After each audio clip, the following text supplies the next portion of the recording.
When I saw my 79-year-old grandpa grab the keys to that neighborhood patrol officer's truck and drive it straight into the creek, I thought the battle was over.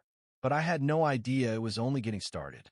It all kicked off when Rick Carlson, this self-styled security chief for the Willowbrook neighborhood, decided our family farm was his personal parking spot. For half a year, he'd park his glossy black Ford F-350 right in front of our farm's main gate. We called, wrote letters, begged him to move, but Rick just smirked and ignored us. Then he crossed the line when he insulted my fiancée. That was the last straw. Let me tell you why you never want to tangle with an old farmer who's spent decades running heavy equipment. Drop a comment telling me where you're watching from, then buckle up for this. My name's Tyler Miller. Before this chaos started, life was simple. I finished college with an agricultural business degree and came back home to help Grandpa run our 150-acre farm outside of Tulsa. The Millers have owned this land since the 1910s, surviving tough times like the Great Depression and droughts. Grandpa always said, when your roots go deeper than the old oak trees, no one pushes you around. Our farm sat right at the edge of Willowbrook, where new neighborhoods had been springing up like weeds over the last few years. That's where Rick entered the picture. The first time I met him, he swaggered out of that ridiculous truck with smoked windows, giant tires, and a flashy grill. The guy looked like he was trying too hard to prove something. He was tall, but kind of bulky in a sloppy way, like someone who traded gym time for beer. One cold February morning, I went out to check the fields and saw his massive black truck blocking our gate like a wall. At first, I thought it was a mistake. Maybe his GPS had led him astray. I walked over and tapped the window. When it slid down, I got my first good look at Rick. His face was set in that permanent scowl you get when you're angry at the world. "Excuse me, sir," I said politely, "but you're blocking our entrance." He looked me up and down like I was dirt. "This gate? According to the neighborhood map, that's a public road. Not your private farm access," Rick said, smirking. I felt my jaw tighten.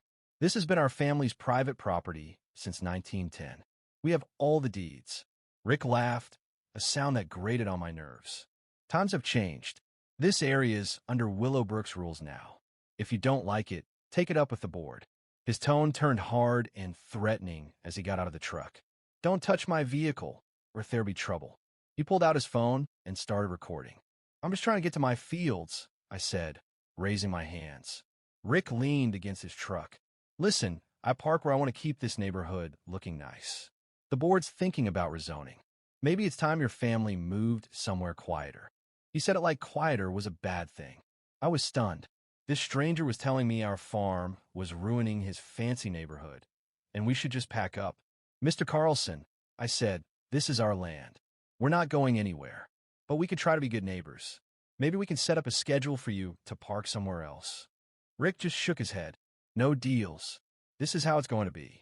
He pulled out a crumpled notice claiming neighborhood parking enforcement, complete with fake-sounding legal terms, but no official letterhead. "This isn't real," I told him. His eyes narrowed. "You questioning my authority?" "No. I'm questioning why you think you can block my family's farm." He stepped close, the smell of stale cigarettes and cheap coffee hitting me. "The neighborhood owns this place now. We control the roads, utilities, and zoning. You want to play tough? Let's see how long you last." Then he revved that beast of a diesel engine and roared off, leaving a handwritten note on my windshield. "This is neighborhood property now. Deal with it." I stood there, furious. Who did this guy think he was? Before I could call Grandpa, I heard his old pickup rumbling up the driveway. Grandpa stopped, took one look at me, and his face went serious. I handed him the note and told him what happened. He read it slowly, then folded it carefully into his shirt pocket. "Tyler," he said quietly, "did I ever tell you I was a combat engineer back in Vietnam?" I shook my head. Grandpa rarely talked about the war. "Well," he said, looking at the truck's tire marks in the dirt, "maybe it's time you learned a little about strategy." That night, Grandpa told me stories I'd never heard. He hadn't just been a farmer. He'd served 2 tours in Vietnam, building bridges and clearing paths under fire.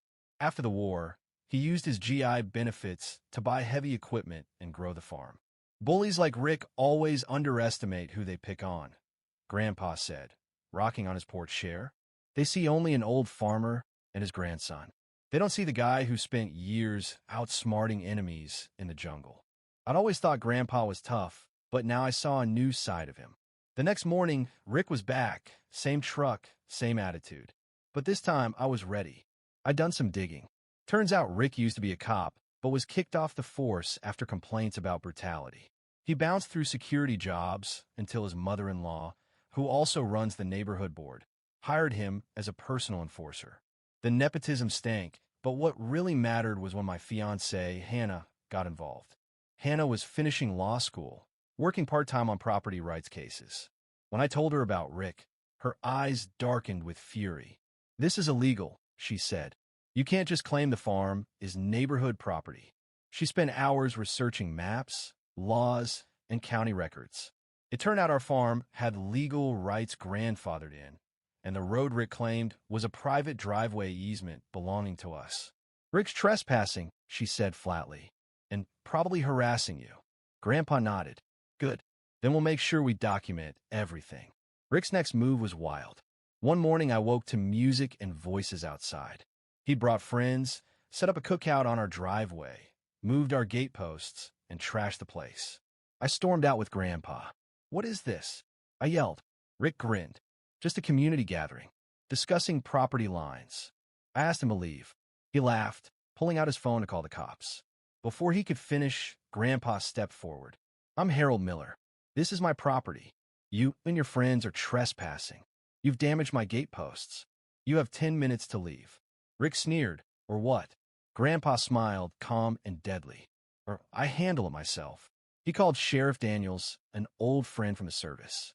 "Multiple trespassers, property damage, and is that pot I smell?" Grandpa asked. Within minutes, deputies arrived, and Rick's crew scattered. Rick, however, warned us the HOA board was planning to bury us in legal troubles. Sheriff Daniels warned us, "This will get worse before it gets better. Document everything." We did. Photos, videos, witness statements piled up.